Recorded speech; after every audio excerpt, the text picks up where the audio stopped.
What's going on, Washington Football Nation? It's your guy Rio, and we're back with another episode of Rambling with Rio. It is now Wednesday, December 15th, and I'm fully recovered from our loss to the Dallas Cowboys on Sunday. I wish the team was also fully recovered because not only did we lose to Dallas on Sunday, we lost the battle to COVID because I don't know what the hell happened in the NFL this weekend, but COVID has reared its ugly head in the worst way.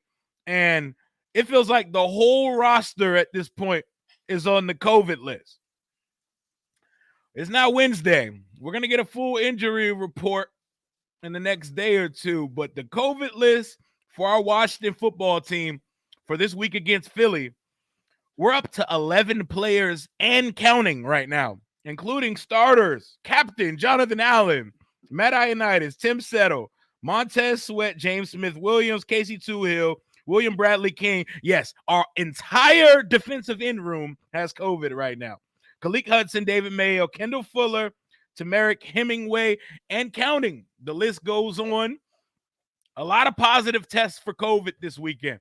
Was it the benches Dallas brought into our stadium? I don't know. Maybe not, because for some reason Dallas somehow avoided this COVID outbreak that has plagued the NFL, most importantly Washington and Cleveland, because it feels like our whole rosters are on the COVID list right now. But man, we may have to go back to the 1987 Super Bowl team and pull out the replacement players.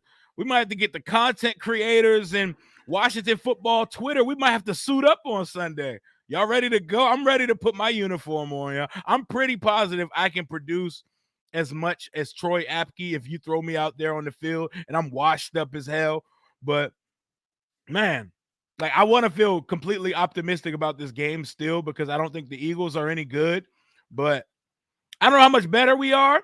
And the whole team has COVID right now. So this is going to be an interesting ass week. I expect to see an ugly football game.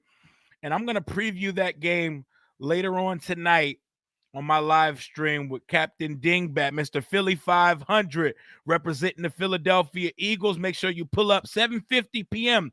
Eastern Standard Time with my brother. Yes, my brother, Philly 500, because we are the unorthodox children of Mark Holmes at this point because we both lost bets to him.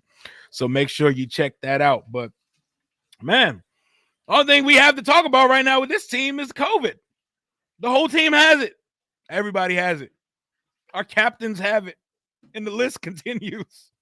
I don't know what we're going to do on Sunday. We're going to have to start pulling players out the street, pulling players out the stands. I don't know, man. And hey, I'm the last person that ever wants to put a heavy emphasis on missing players and stuff like that because we're in a next man up league. But shit, COVID is taking the wheel like Jesus. And we have no choice right now. We're in emergency mode. But man, I'm just here to give y'all an update on what's popping with the team right now. Half the roster has COVID, and we've now, for the season, played 3 quarterbacks, 4 centers, 4 kickers, and 6 different defensive ends. So for anybody claiming their team has suffered more through the injury bug, no, you have not. You have not. You have not done. You have not went through a full room of quarterbacks, kickers, and centers and defensive ends in one season. It's not a Washington football team season if every quarterback on the roster doesn't touch the field at some point. It's almost like it's not the norm to see one guy get all the snaps in a season. It's what we're used to here, and one day we're going to land on our guy, that special one that never gets hurt, that's always available, and that always gives us a chance to succeed going forward. But for now, we're still in the midst of a wild card playoff race at 6-7. It's a must-win game versus the Philadelphia Eagles, who have the exact same record. I hope they start Jalen Hurts for the record because He does not scare me at all. Gardner Minshew is a significantly better quarterback than him, but we shall see. I'll be back with y'all later tonight to preview this game, and hopefully I'll know a little more about who's going to be available and who's not available, because of right now, everybody's on the COVID list. Shit, I'm hoping I can avoid the COVID list at this point, because it seems very infectious around these parts right now. But yeah, I'm going to ramble some more with y'all later. Hell to the nameless football team. Pray for this roster. Deuces.